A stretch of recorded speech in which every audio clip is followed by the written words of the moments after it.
Mathilda n'avait jamais prévu de devenir invisible dans sa propre maison. C'est arrivé progressivement, comme regarder une photographie se décolorer au soleil. L'ironie? Pendant que sa famille voyait de moins en moins qui elle était vraiment, elle construisait secrètement un empire qui allait les laisser bouche bée. Ce matin-là, elle regarda sa fille de 16 ans, Lisa, lever les yeux au ciel pour la 100e fois tandis que son amie Tessie était assise à l'îlot de cuisine. « Maman, tu peux, genre, arrêter de nous tourner autour? On essaie de réviser, dit Lisa. Sans même lever les yeux de son manuel. Oui, bien sûr, répondit Mathilda, glissant une assiette de biscuits fraîchement cuits vers elle. Je pensais juste que vous aimeriez une collation. Mon Dieu, maman, t'es tellement basique, marmonna Lisa. On n'est pas dans les années 1950. Tu n'as pas à jouer à la femme au foyer tout le temps. Mathilda surprit le regard gêné de Tessie alors qu'elle attrapait un biscuit. Au moins, quelqu'un se sentait mal à l'aise face à l'attitude de Lisa. Les biscuits de ta mère sont incroyables, cela dit, offrit gentiment Tessie. Peu importe, c'est littéralement tout ce qu'elle fait de la journée. Papa dit qu'elle a de la chance qu'il gagne assez d'argent pour qu'elle puisse juste rester à la maison et faire des gâteaux. Les mots piquèrent, mais Mathilda garda un visage neutre en essuyant le comptoir. Son téléphone vibra dans sa poche. Probablement David avec des nouvelles de leur dernière acquisition. Elle devrait attendre pour vérifier. En fait, dit-elle prudemment, j'ai quelques courses à faire. Vous vous débrouillez bien ici, les filles? Lisa la chassa d'un geste dédaigneux. Alors que Mathilda attrapait ses clés de voiture, elle entendit sa fille continuer. Ça doit être sympa, non? Juste faire des courses et regarder Netflix toute la journée pendant que papa travaille vraiment. Elle ferma la porte derrière et les laissa échapper un long soupir. Si seulement il savait que ces courses impliquaient la finalisation d'un accord de 50 millions de dollars qui allait remodeler le paysage de l'industrie technologique. 20 minutes plus tard, elle était assise dans son bureau secret au centre-ville. Un espace épuré et moderne avec des baies vitrées donnant sur la ville. David arpentait son bureau, son excitation palpable. Mathilda, le conseil d'administration a approuvé. Nous rachetons Techfront. Il passa une main dans ses cheveux poivre et sel. Greg ne sait même pas ce qui lui arrive. Il pense toujours qu'il négocie avec une société anonyme sans visage. Mathilda s'autorisa un petit sourire. Parfait, les documents sont prêts pour votre signature. Mais David hésita. Tu ne penses pas qu'il est temps de le dire à ta famille? Cela fait de toi l'une des entrepreneurs technologiques les plus influentes du pays. Elle fit pivoter son fauteuil vers la fenêtre, regardant la ville bourdonner en contrebas.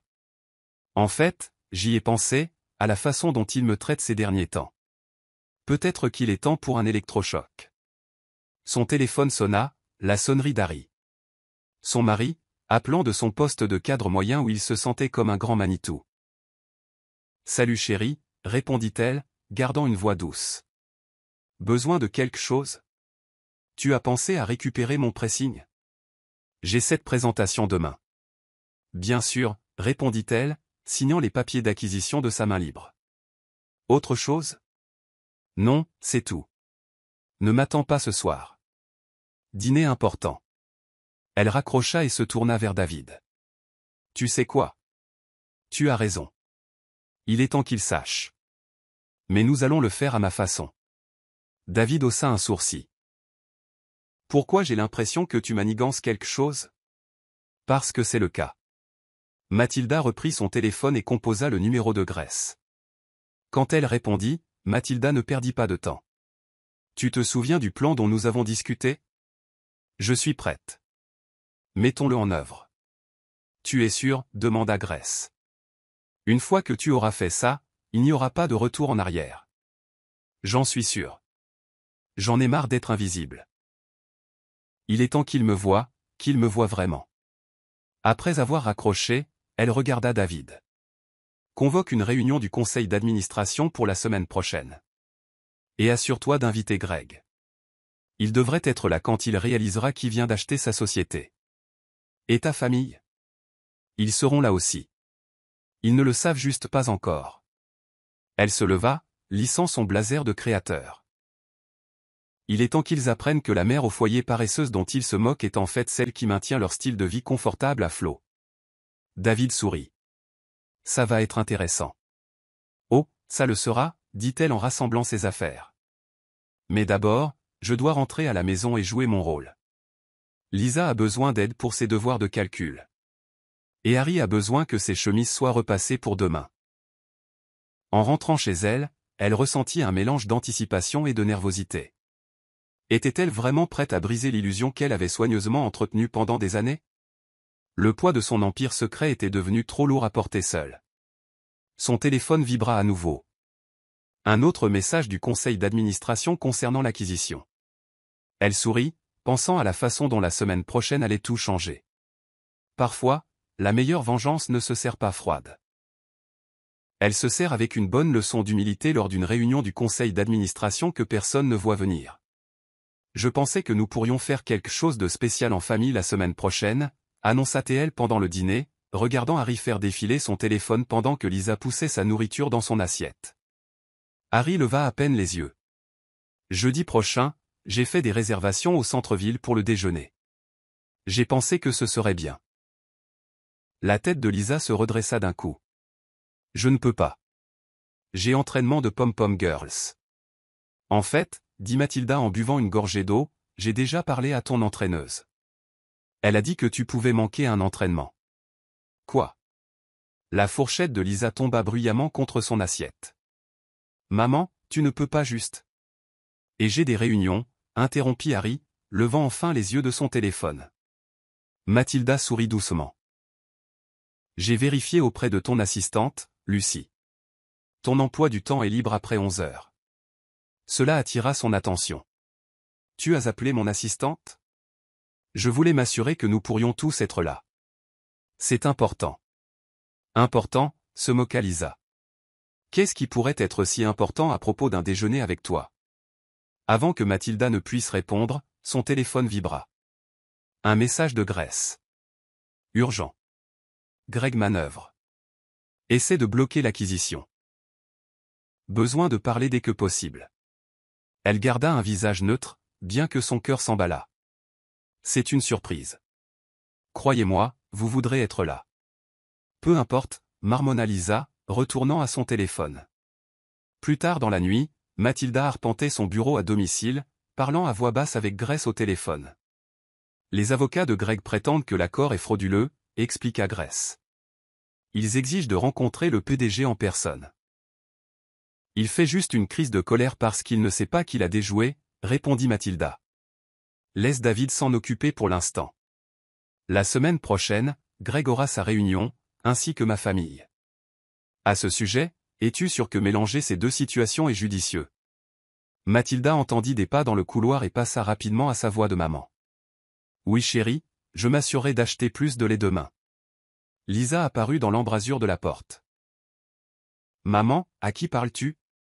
Juste à Madame Peterson de la surveillance du quartier, mentit doucement Mathilda. Tu avais besoin de quelque chose? Lisa s'attarda, l'air incertain. À propos de jeudi, dois-je vraiment venir? Mathilda vit une lueur de curiosité sincère dans les yeux de sa fille. Oui, ma chérie, mais je te promets que ça en vaudra la peine. Après le départ de Lisa, Mathilda envoya un SMS à Grace. Poursuis comme prévu et renforce la sécurité pour jeudi. Le lendemain matin, Mathilda se rendit au centre-ville après avoir déposé Lisa à l'école. David l'attendait dans son bureau, l'air inquiet. Greg devient agressif, dit-il sans préambule. Il menace d'aller voir la presse. Laisse-le faire, répondit Mathilda en se connectant à son ordinateur. D'ici jeudi, ça n'aura plus d'importance. Il y a autre chose. David lui tendit une enveloppe. Ceci est arrivé ce matin. À l'intérieur se trouvait une note dactylographiée. Laissez tomber Tecfron, ou votre vie secrète ne le sera plus très longtemps. Mathilda rit, surprenant David. Greg devient désespéré. Il ne réalise toujours pas qu'il a affaire à une femme, n'est-ce pas? Non. Alors laisse-le jouer à ses jeux. Jeudi sera très instructif pour tout le monde. Son téléphone sonna. Harry encore. Salut chérie, à propos de jeudi. Je ne pense vraiment pas pouvoir venir. Les rapports trimestriels. Harry. Le coupe ATL, sa voix ferme mais douce. Un déjeuner, c'est tout ce que je demande. Quand avons-nous fait quelque chose en famille pour la dernière fois? Il soupira. Bon, mais ça a intérêt à être bien. Ça le sera. Elle raccrocha et se tourna vers David. Assure-toi que la salle de conférence est prête. Et David, ajoutons une touche dramatique. Je veux que le grand écran montre le portefeuille de notre société quand ils entreront. Tu apprécies ça, n'est-ce pas? Mathilda sourit. 16 ans à être sous-estimée, rejetée et traitée comme si je n'étais rien d'autre qu'une femme au foyer. Oui, je vais savourer chaque seconde. Ce soir-là, Mathilda entendit Lisa parler à Tessie au téléphone dans sa chambre. Maman est bizarre. Elle prépare ce déjeuner mystérieux au centre-ville. Une pause. Non, je n'ai aucune idée de ce que c'est. Papa pense qu'elle est probablement juste seule ou quelque chose comme ça. Une autre pause, suivie d'un rire. Je sais, hein. Jean, trouve-toi un hobby ou quelque chose. Mathilda ferma les yeux, laissant les mots la submerger. Bientôt, il comprendrait. Bientôt, il verrait. Son téléphone vibra à nouveau. Un autre message menaçant. Dernier avertissement. Retire-toi maintenant. Elle tapa une seule réponse. J'ai hâte de te rencontrer jeudi, Greg. Puis elle entra dans la cuisine, mit son tablier et commença à faire des biscuits. La parfaite femme au foyer se préparant pour son moment de vérité. Laisse-les penser qu'elle n'était rien. Laisse-les la sous-estimer une dernière fois. Parce que jeudi, le masque tomberait et personne, ni Greg, ni Harry, ni même Lisa, n'était prêt pour ce qui se cachait derrière. Le lendemain, Grace était assise en face de Mathilda dans leur café préféré.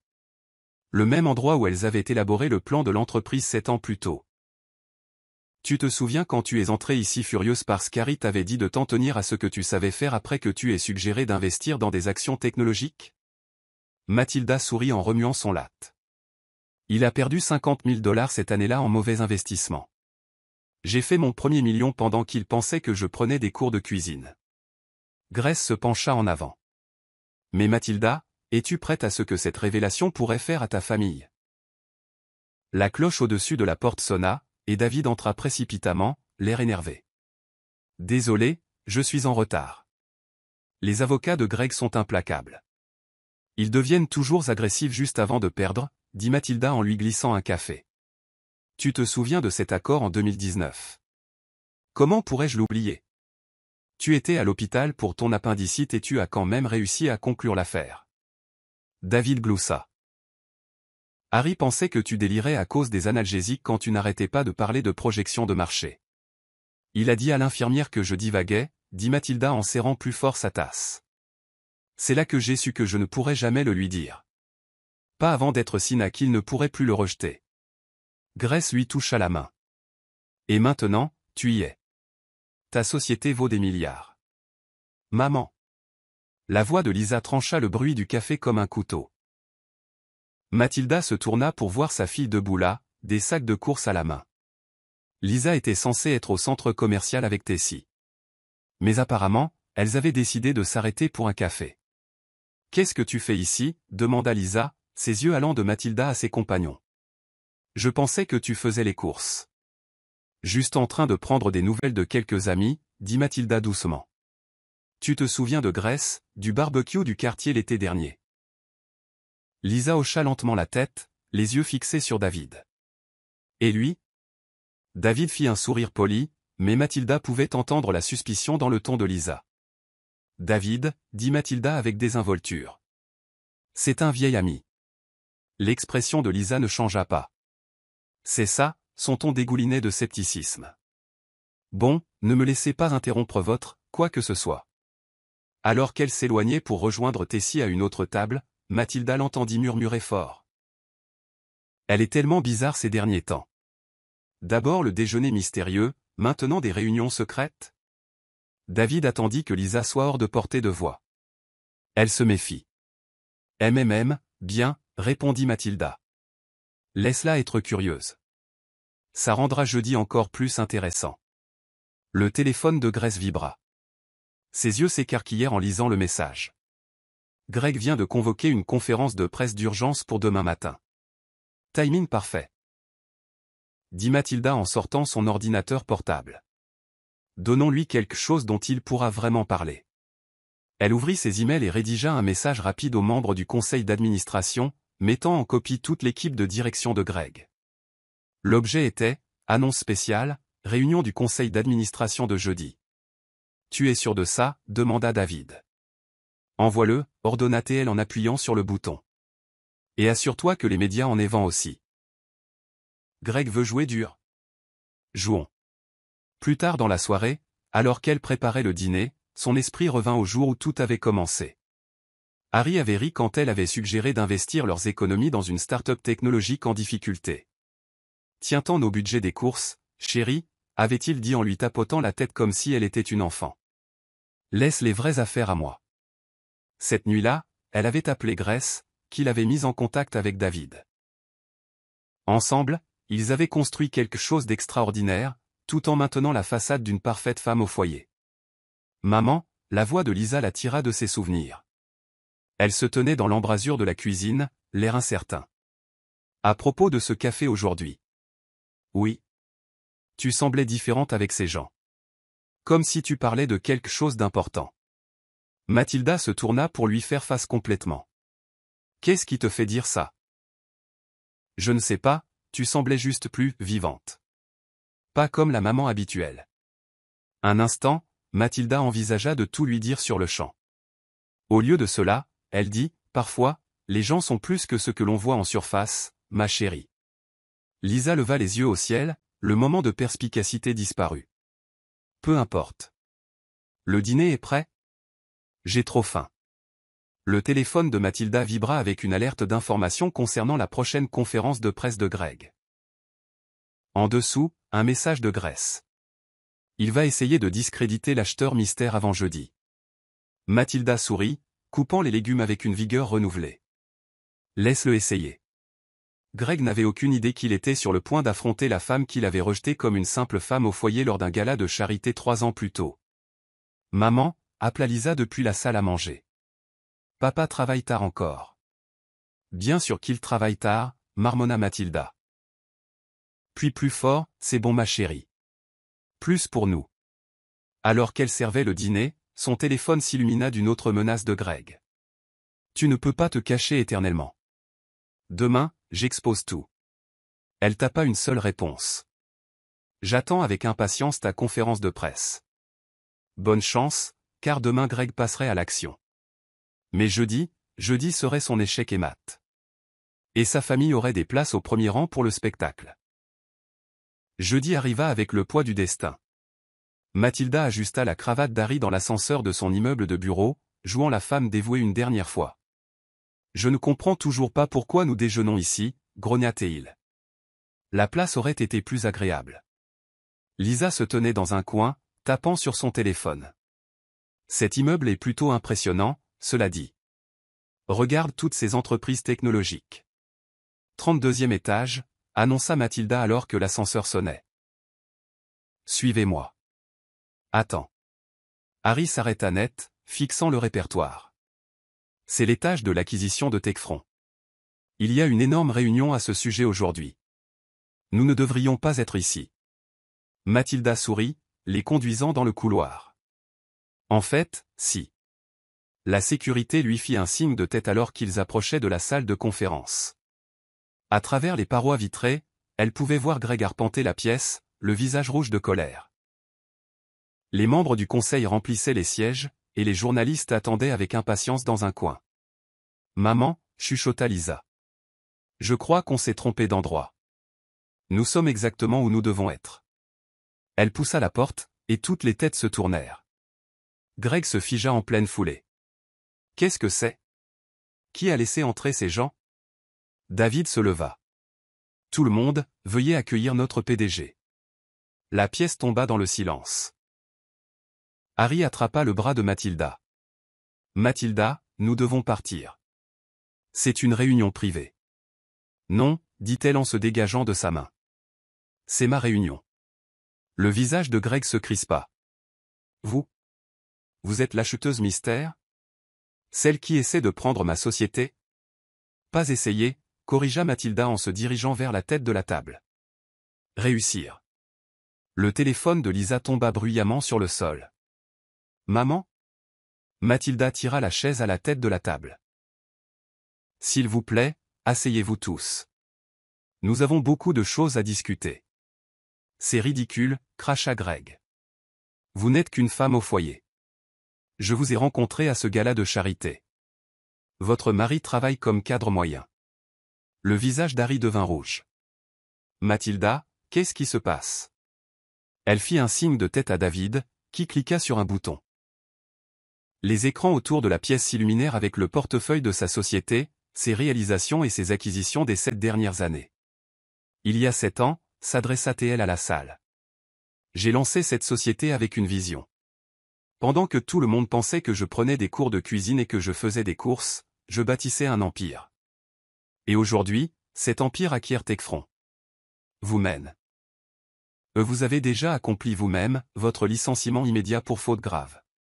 Vous tous, elle regarda chaque homme dans les yeux, gardant Nathan pour la fin. Bien que je suppose que je devrais vous remercier, ajouta-t-elle. Vous avez rendu cette décision remarquablement facile. Tu ne peux pas faire ça, protesta faiblement Nathan. Je suis ton mari. Johan sourit, retirant son alliance et la posant sur la table. À compter de ce matin, je suis juste votre PDG, et vous êtes viré. Les agents de sécurité s'avancèrent alors qu'elle se tournait pour partir. Derrière elle, les protestations commencèrent, menaces, marchandages désespérés. Mais elle s'éloignait déjà, se dirigeant vers la salle du conseil où le vrai travail de nettoyage allait commencer. Après tout, elle avait une entreprise à diriger. La réunion du conseil fut rapide et décisive. 12 perdus regardèrent Johan signer les documents de licenciement officiels. Leurs expressions étaient un mélange d'admiration et de choc de rencontrer enfin leur insaisissable PDG en personne. Mais le vrai travail ne faisait que commencer. Alors que la sécurité escortait Nathan et ses acolytes hors du bâtiment, Johan se retira dans son bureau privé. La mystérieuse suite du dernier étage qui avait engendré tant de rumeurs au fil des ans. Jessica suivit, tablette à la main, prête à exécuter la phase suivante de leur plan. Leur accès a été révoqué, rapporta Jessica en parcourant les protocoles de sécurité. L'informatique gèle leurs comptes et sauvegarde toutes les données. Le service juridique a déjà envoyé des mises en demeure pour empêcher toute tentative de représailles. Johan se tenait devant les baies vitrées, regardant Nathan et ses amis être conduits à leur voiture en contrebas. Même à 20 étages de hauteur, elle pouvait lire le choc dans leur langage corporel. L'incrédulité dans leurs pas chancelants. « Et la maison ?» demanda-t-elle, pensant à la maison que Nathan croyait avoir aidé à payer. L'équipe de sécurité est déjà sur place, changeant les serrures. Vos effets personnels ont été transférés aux Penthouse comme prévu. Quant aux affaires de Nathan, Jessica marqua une pause, s'autorisant un petit sourire. Elles seront livrées chez sa mère ce soir. Johan hocha la tête, se souvenant de toutes les fois où Nathan s'était vanté auprès de sa mère de la soutenir dans ses soi-disant difficultés professionnelles. L'ironie ne lui échapperait pas. Et le divorce? En cours de dépôt. Le contrat de mariage que vous lui avez fait signer est en béton.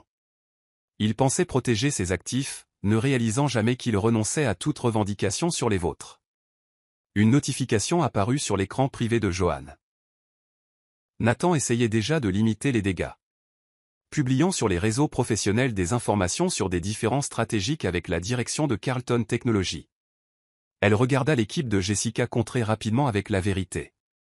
Un communiqué de presse soigneusement formulé sur la politique de tolérance zéro de l'entreprise en matière de harcèlement et de discrimination au travail. Son profil LinkedIn le mentionne toujours comme vice-président des opérations, nota Johan. Les doigts de Jessica volèrent sur sa tablette. Plus maintenant. Johan s'assit à son bureau, son vrai bureau, pas celui caché dans son cabinet de travail à la maison, et commença à examiner les plans d'urgence qu'ils avaient préparés. Nathan et ses amis n'étaient pas stupides. L'orgueil blessé céderait bientôt la place à la colère et à d'éventuelles représailles. Leur clause de non-concurrence, demanda Johan, déjà activée. Ils ne travailleront pas dans ce secteur pendant au moins 3 ans. Nous avons également informé tous les principaux concurrents des circonstances de leur licenciement. Aucune entreprise respectable ne les touchera. Johan visionna les images de sécurité de leurs entretiens de départ. Nathan, toujours dans le déni, menaçant de la dénoncer. Michael, fondant en larmes en réalisant que ses stock options ne valaient rien. Les autres, alternant entre supplications et menaces. Leur projet? Peterson a déjà constitué des équipes de transition. Aucune opération critique ne sera affectée, l'assura Jessica. Puis elle hésita. Bien que je suggère que nous auditions tout ce qu'ils ont touché au cours de la dernière année. Fait en 3 ans, corrigea Johan, se souvenant de bribes de conversation d'Ivronne sur la comptabilité créative. Et signalait tous les clients avec lesquels ils ont eu des contacts personnels. Son téléphone vibra. Nathan, utilisant son numéro personnel. Elle refusa l'appel, le regardant rejoindre la liste croissante des numéros bloqués. Ses amis avaient essayé, espérant probablement négocier une sorte de règlement, mais il était trop tard pour cela. Jessica hésita avant de parler. Devrions-nous publier une déclaration à l'échelle de l'entreprise? Johan considéra les répercussions qui se propageaient dans le bâtiment. À présent, tout le monde saurait que leur mystérieuse PDG était l'épouse supposément inemployable de Nathan. L'histoire se répandrait dans tous les services, devenant plus dramatique à chaque récit. Programmer une réunion générale pour demain matin, décida Johan. Il est temps qu'ils rencontrent leur vrai PDG, pas la caricature que Nathan a créée. Une alerte subtile clignota sur son écran. Nathan était arrivé chez sa mère. Le flux de sécurité le montrait debout au milieu des cartons de ses affaires. L'expression de sa mère passant de la confusion à l'horreur alors qu'il expliquait les événements du matin. Sa voiture de fonction, demanda Johan. Le GPS indique qu'elle est toujours sur notre parking. La sécurité attend pour la récupérer. Johan hocha la tête et se tourna vers la pile de documents nécessitant une attention immédiate. Les organigrammes devaient être mis à jour. Les responsabilités devaient être réattribuées. Et la gestion des dommages devait commencer avec les clients majeurs. Encore une chose, ajouta Jessica, son ton s'adoucissant légèrement. Le gala de charité le mois prochain, celui où vous avez rencontré Nathan. Annulez ma participation, interrompit Johan, mais doublez le don de l'entreprise. Anonymement. L'après-midi se déroula dans un tourbillon de réunions, de décisions et de planification stratégique. Johan regarda à travers divers flux de sécurité le bureau de Nathan être vidé. Ses effets personnels catalogués et expédiés. Sa place de parking, celle dont il s'était vanté auprès de tout le monde, était déjà réattribuée. Le soir venu, alors que le soleil se couchait sur la ligne d'horizon de la ville, Jessica lui apporta un dernier rapport. Ils purgent tous leur préavis de non-concurrence chez eux, dit-elle. La sécurité surveille leur communication. Aucune activité inhabituelle pour l'instant. Ils sont sous le choc, acheva Johan. Donnez-leur un jour, puis les vraies réactions commenceront. Elle se pencha en arrière dans son fauteuil, s'autorisant enfin à sentir le poids de la journée. En moins de 12 heures, elle s'était débarrassée d'une fausse identité, avait mis fin à un mariage, licencié 5 cadres et s'était révélée au public en tant que PDG. Est-ce que ça en valait la peine? Demanda doucement Jessica, rompant le protocole pour un moment d'honnêteté. Johan pensa aux années d'humiliation subtile. Au temps où elle avait regardé Nathan et ses amis briser les rêves des autres pour le sport. À la cruauté désinvolte dont ils avaient fait preuve envers tous ceux qu'ils jugeaient inférieurs. Redemandez-moi dans une semaine, répondit-elle en se retournant vers ses moniteurs. Il y avait encore du travail à faire, une entreprise à diriger et une réputation à reconstruire. Après tout, la vengeance ne se limitait pas à un seul moment dramatique. Il s'agissait de s'assurer qu'il ne se rétablirait jamais assez pour blesser quelqu'un d'autre. Le lendemain matin arriva avec une frénésie d'activité. La réunion générale était prévue pour 10 heures, mais Johan arriva au bureau à l'aube. Il y avait des manœuvres stratégiques à effectuer avant de s'adresser aux employés. Nous avons du mouvement, rapporta Jessica, entrant dans le bureau avec sa tablette omniprésente. Nathan a essayé de contacter le comte Thompson à 3 heures du matin. Johan consulta le tableau de bord de surveillance. A-t-il réussi? Bien sûr que non. Nous avons verrouillé toutes les communications clients avant l'annonce. Elle parcourut les rapports. Dans les 12 heures qui avaient suivi leur licenciement, chacun des cadres licenciés avait fait des gestes prévisibles. Michael avait essayé de télécharger des listes de clients avant que son accès ne soit révoqué. Peterson, le cadre infiltré de Johan, avait documenté chaque tentative. Leurs indemnités de départ, demanda Johan, bien qu'elle connût déjà la réponse. Annulée en raison de fautes professionnelles documentées. Le service juridique a compilé un dossier complet. Les doigts de Jessica volèrent sur sa tablette. Nathan a également essayé d'accéder à ses comptes d'investissement à minuit. Il a semblé surpris d'apprendre que ses stock options ne valaient rien. Johan sourit, se souvenant de toutes les fois où il s'était vanté de ses actions de l'entreprise lors de dîners. Il n'avait jamais pris la peine de lire les petits caractères concernant les clauses de faute professionnelle. Et les autres? 2 ont déjà contacté des concurrents. Nous avons documenté les tentatives, des violations claires de leurs accords de non-concurrence. Jessica hésita. Et la mère de Nathan a été très virulente sur les réseaux sociaux au sujet de la trahison de sa belle-fille. Johan consulta le flux de surveillance des médias sociaux. L'histoire se répandait, mais pas de la manière dont Nathan l'avait probablement espéré. D'anciens employés se manifestaient avec leurs propres histoires de harcèlement et de discrimination. Chaque publication renforçait le récit de l'entreprise sur le nettoyage nécessaire au sein de la société. Il est temps de passer à l'étape suivante, annonça Johan en ouvrant un email soigneusement préparé. D'un clic, elle envoya des invitations à des entretiens individuels avec chaque employé qui avait relevé de Nathan et de son cercle intime. Cela va provoquer une certaine anxiété, observa Jessica. Bien, dit Johan. Je veux qu'il soit déstabilisé. Elle se leva en lissant sa jupe. Demandez à la sécurité de faire une autre fouille du bureau de Nathan. Vérifiez s'il y a des documents ou des appareils cachés. La matinée se déroula comme une partie d'échecs bien jouée. Pendant que Nathan et ses amis pensaient vraisemblablement leurs blessures et complotaient leur vengeance, Johan et son équipe démantelaient systématiquement leur héritage d'entreprise. À 9h45, Johan se tenait devant le miroir de sa salle de bain privée, apportant les dernières retouches à son apparence. La femme qui la regardait ressemblait peu à l'épouse soumise dont Nathan s'était moqué pendant des années. L'armure d'aujourd'hui était un tailleur Armani gris acier, accessoirisé d'un pouvoir discret mais indéniable. L'auditorium est plein, rapporta Jessica. Tout le monde attend. Johan hocha la tête, rassemblant ses pensées. Lancez l'enregistrement. La réunion générale serait documentée à des fins juridiques.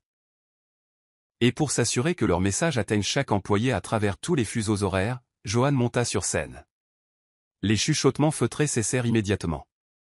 Bonjour, commença-t-elle, sa voix portant facilement à travers le système de sonorisation. Je suis Johan Gregory, fondatrice et PDG de Carlton Technologies. Certains d'entre vous me connaissez comme l'épouse de Nathan.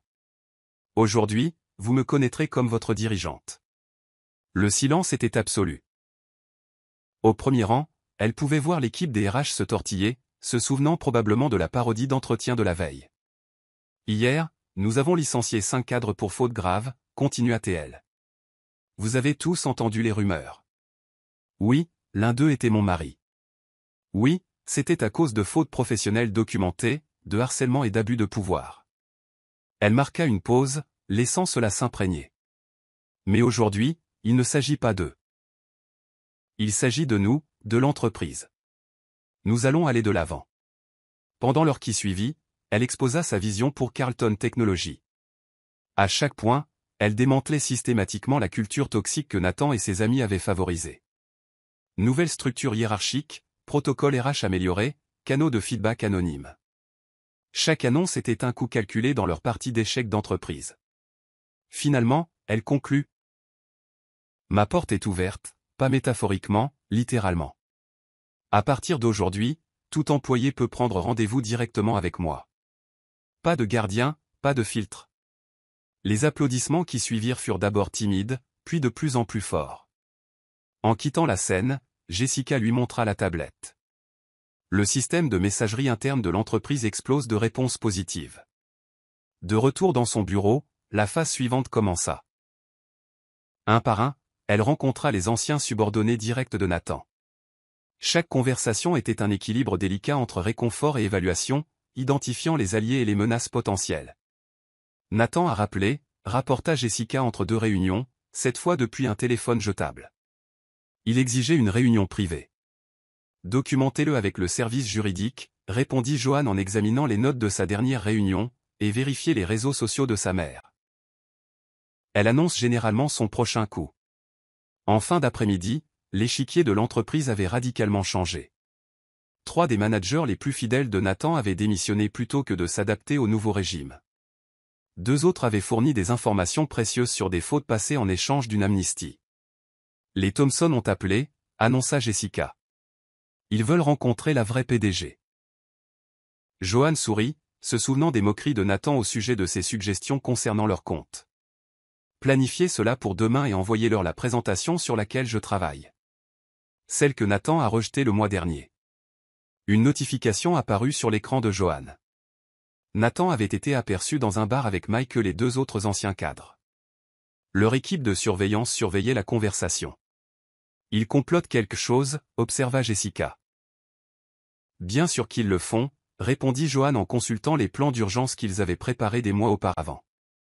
Laissez-les comploter. Chaque geste qu'ils font ne fait que nous donner plus de munitions.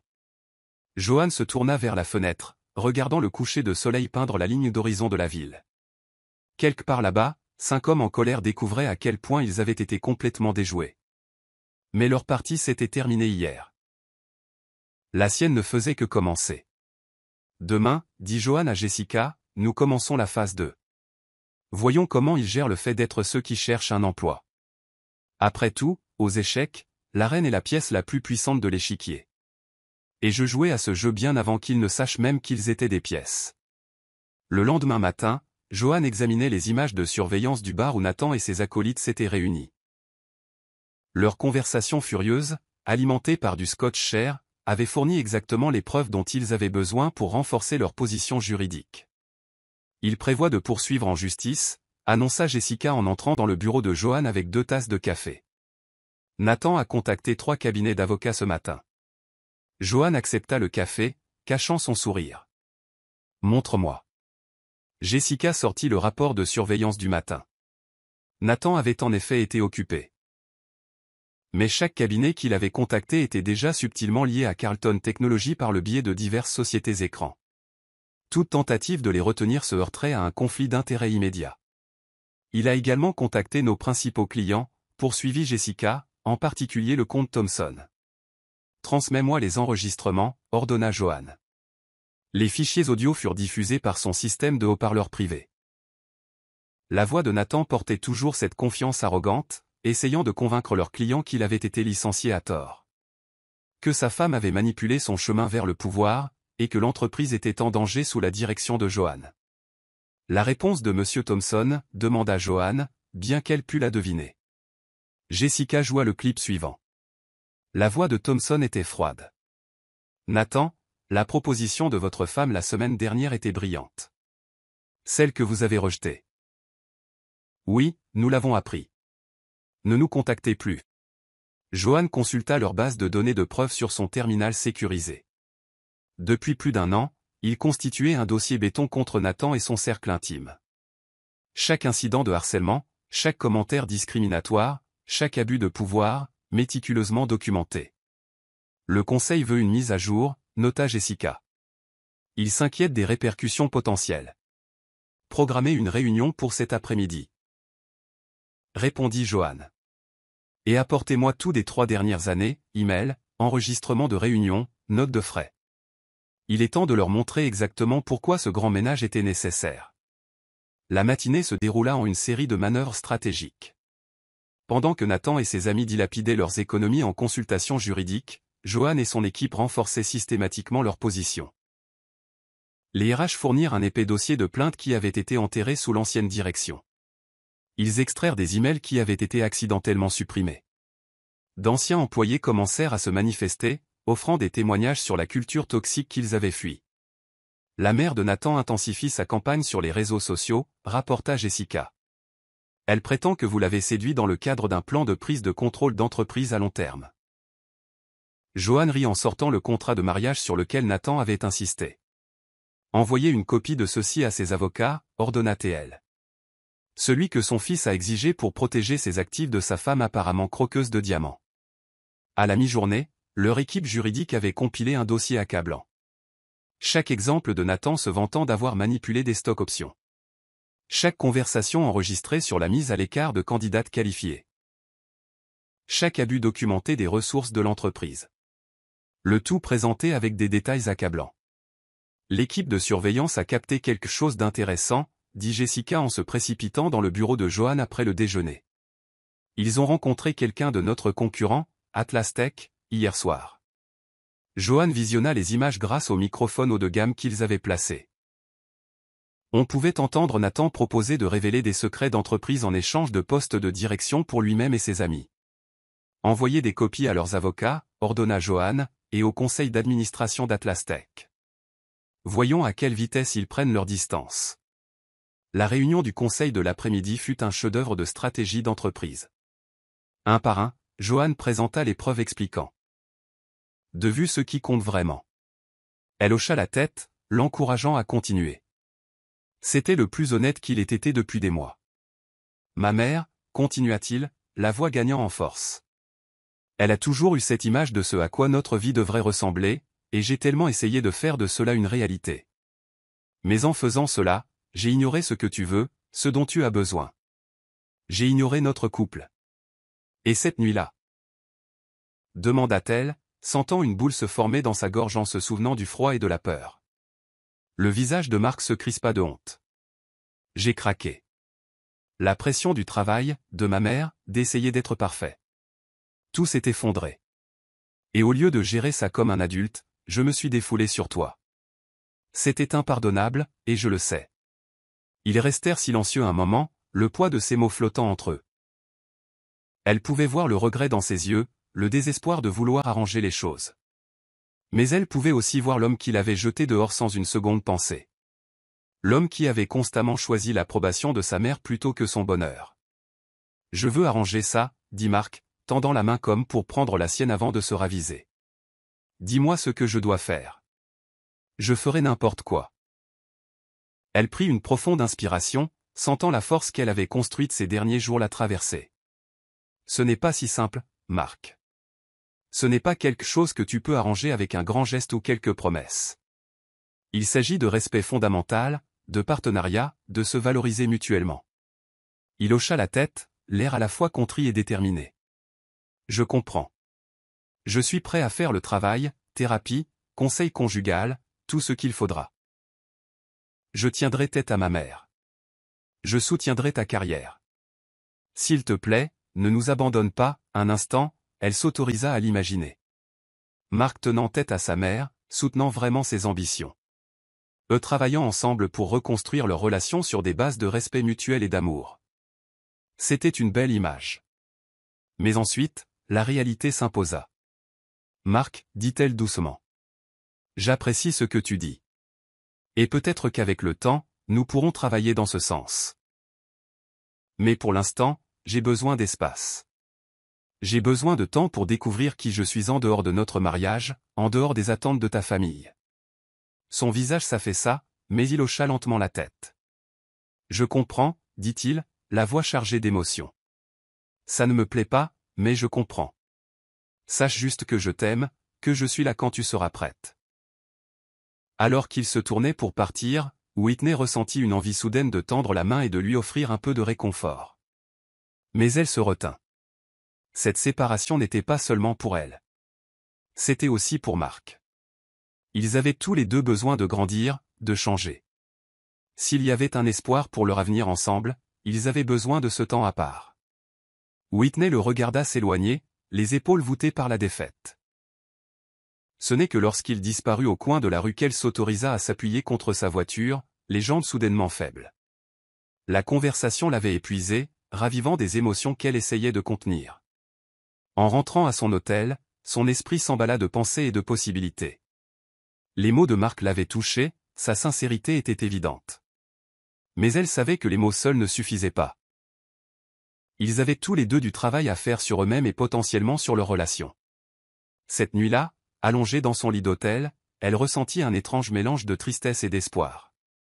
L'avenir était incertain, mais pour la première fois depuis longtemps, il semblait plein de possibilités. Elle avait redécouvert sa force, sa valeur. Quoi qu'il arrive avec Marc, elle savait qu'elle irait bien. Elle prit son téléphone, hésita un instant, puis tapa un message pour lui. Je t'ai entendu aujourd'hui, vraiment entendu. Je ne peux faire aucune promesse, mais je suis prête à prendre les choses un jour à la fois. Nous devons tous les deux travailler sur nous-mêmes. Commençons par là.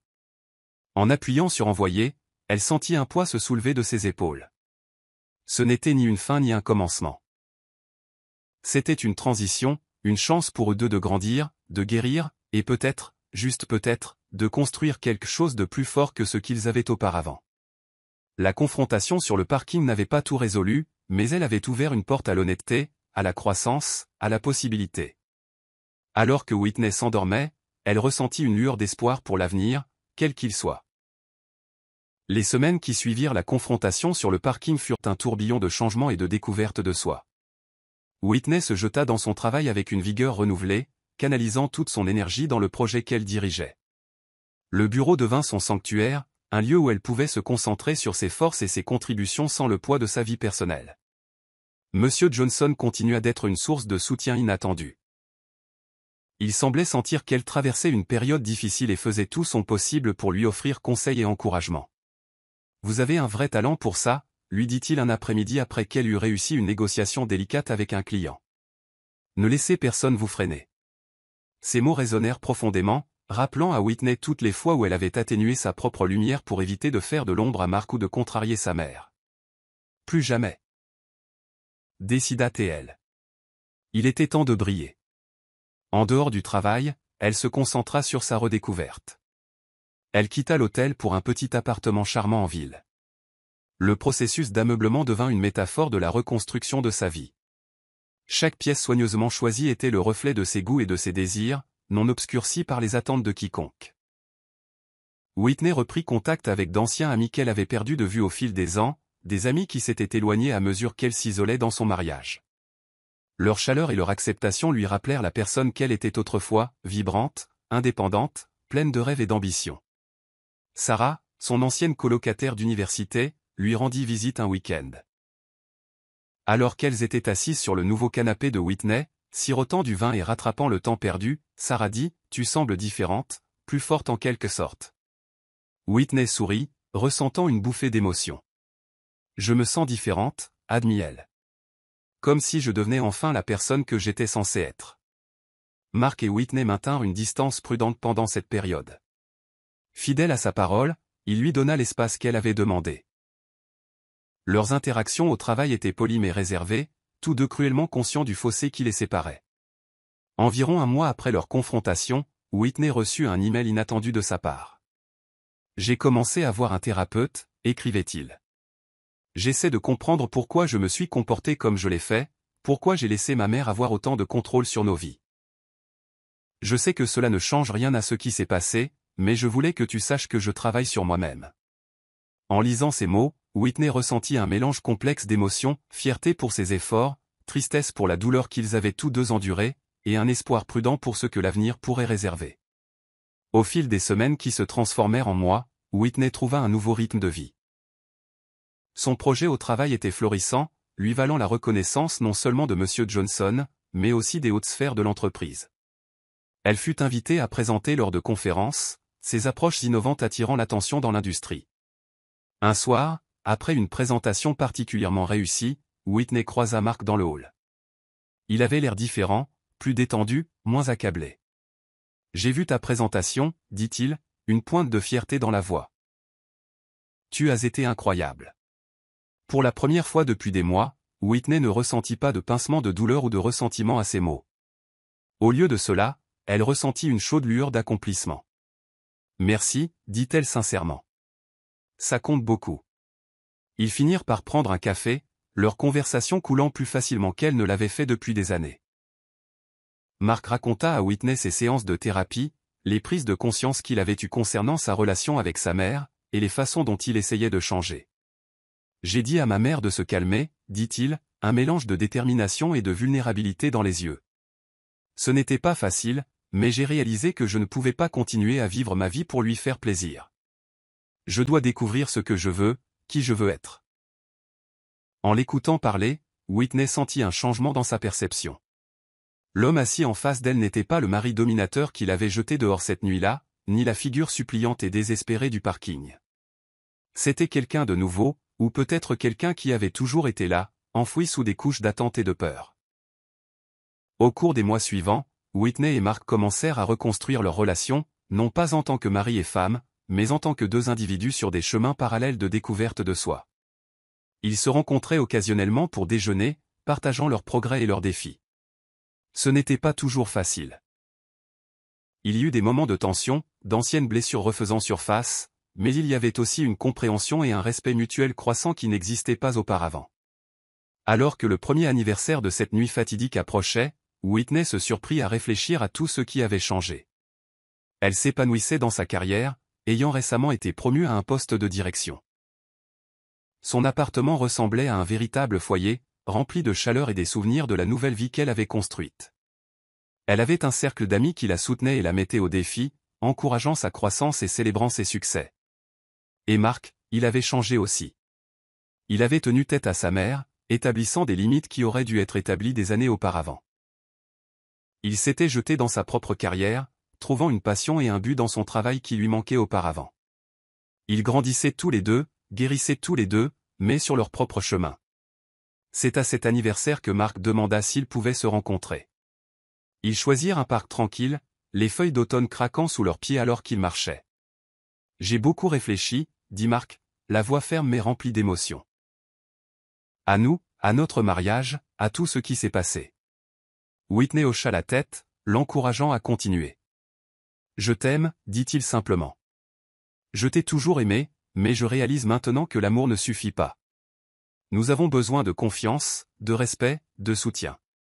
Nous devons être des partenaires, des égaux, et je ne pense pas que je savais comment faire ça avant. » Whitney sentit les larmes lui piquer les yeux, touchée par son honnêteté. « Je t'aime aussi, » admit-elle. « Mais tu as raison, l'amour ne suffit pas. Nous avions tous les deux besoin de nous trouver d'abord. » Ils restèrent silencieux un moment, le poids de leur histoire commune et de leur avenir incertain flottant entre eux. Puis Mark tendit doucement la main, prenant la sienne. « Je ne demande pas que nous revenions à ce que c'était avant, » dit-il. « Je ne pense pas que l'un de nous le veuille.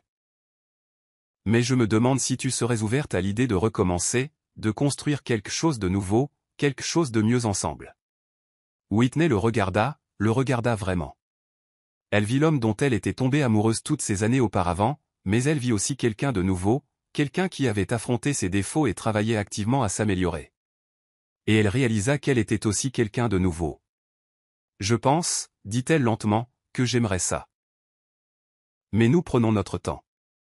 Nous continuons à travailler sur nous-mêmes, et nous nous assurons de construire une relation qui nous soutient tous les deux, qui nous permet à tous les deux de grandir et de nous épanouir. » Mark hocha la tête, un sourire se répandant sur son visage.